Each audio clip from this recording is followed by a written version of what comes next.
Hey guys, so we solved this problem in the previous video in which a particle was coming in towards the north and the east, and they collide, they stick together, and then they move as a blob. It's a perfect inelastic collision. They move as a blob in some direction. Now let's see how can we approach this problem using vectors, right? So there's another way you can solve this problem, obviously equivalent to this, because obviously it's just conservation of momentum, but let's see how we can solve this in terms of vectors, right? So now remember, this is a vector equation. It looks like a simple equation, but obviously the implications are profound, because it says that this vector points in the same direction as this vector, right? So if we draw like these two as vectors, right? So let's say that, so now this is our P1, right? Sorry, yeah, this is our P1 and this is our P2, right? So so P2 is this, right?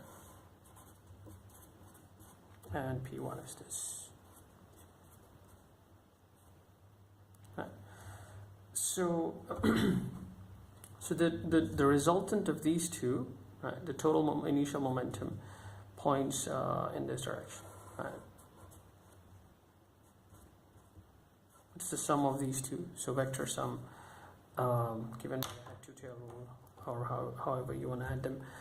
So conservation of momentum says that the final momentum vector also has to be the same vector, right? They point in the same direction, they have the same magnitude. So so now we can write the total initial momentum, right? So initial momentum is equal to P1 plus P2, right? Now I'm going to write these as vectors, right? So this is a vector, right, that has that is towards the positive x-axis. This is positive y-axis, and their magnitudes we know are 6 kilograms meters per second, both, right? So we can write this as 6 kilograms meters per second I hat, right, and then plus 6 kilograms meters per second j hat, right? So that's going to be our initial momentum vector.